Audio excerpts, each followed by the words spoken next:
Student पिछली video में हम लोगों ने देखा था कि एक फ़ॉर्मूला हम लोगों ने निकाला था।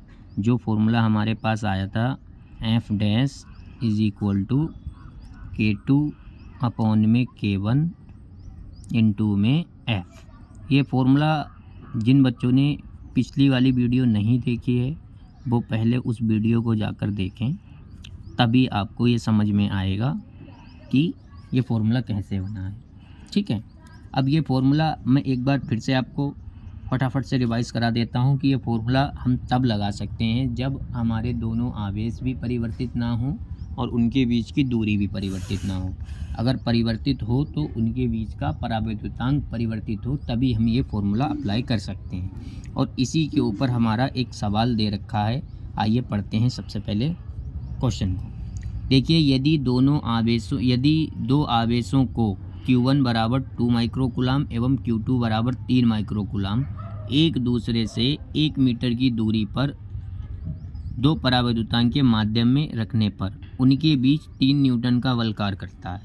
मतलब इन्होंने बताया कि यहाँ इनके पास दो आवेश हैं,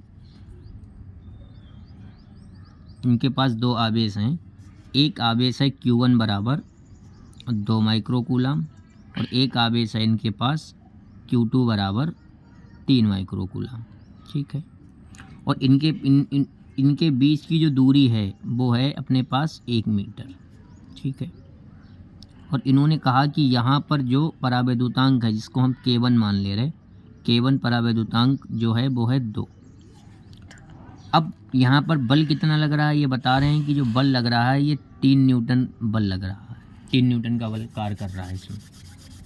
ठीक है, अब बच्चों हमें यहाँ पर क्या करना है कि दूसरी कंडीशन में पहले तो हम पढ़ लेते हैं आगे क्या कह रहा है। यदि दोनों आवेशों को समान रखते हैं एवं उनके बीच की दूरी को भी समान रखते हैं, यानी कि ना तो हमें आवेशों को छेड़ना है ना ही उनके बीच की दूरी को छेड़ना है, परंतु उनके बीच का परावैद्युतांक का मान 3 गुना कर दिया जाए। मतलब ये कह रहे हैं दूसरी कंडीशन में कि ना तो हमारा Q1 बदल रहा है, Q1 हमारा है 2 माइक्रोकूलाम, ना ही हमारा Q2 बदल रहा है, Q2 है हमारा 3 माइक्रोकूलाम। मतलब ना तो Q1 बदल रहा है ना ही Q2 बदल रहा है और ना ही बच्चों दूरी बदल रही है। तो सर बदल क्या रहा है आखिर? बदल रहा है बच्चों K2, यानी कि जो परावैद्युतांक है उसका मान, जिसको हमने K2 मान लिया, जो कि कितना है 3। तो हमसे पूछा गया है कि जो नया बल होगा F डैश ये कितना होगा। तो पिछली वीडियो में हम लोगों ने इसको डिटेल में आपको समझाया था कि किस तरीके से लगाते हैं। अब आप लॉन्ग मेथड छोड़कर इस फॉर्मूले का इस्तेमाल कर सकते हैं और ये फार्मूला आपको डायरेक्ट चुटकियों में इस सवाल को लगा देगा।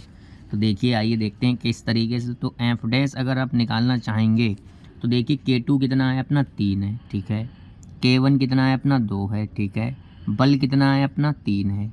तो अगर हम एफ डैश देखें कितना हो जाएगा हमारा, तो एफ जो हो जाएगा हमारा वो पहले वाले बल की तुलना में 1.5 गुना, अर्थात हमारा जो बल हो जाएगा वो हो जाएगा 1.5 इंटू पुराना वाला बल, यानी कि पहले वाले बल की तुलना में ये 1.5 गुना हो जाएगा। देखिए कितनी आसानी से ये सवाल लग गया आंसर। तो ये फॉर्मूला हमारे कितने काम का है।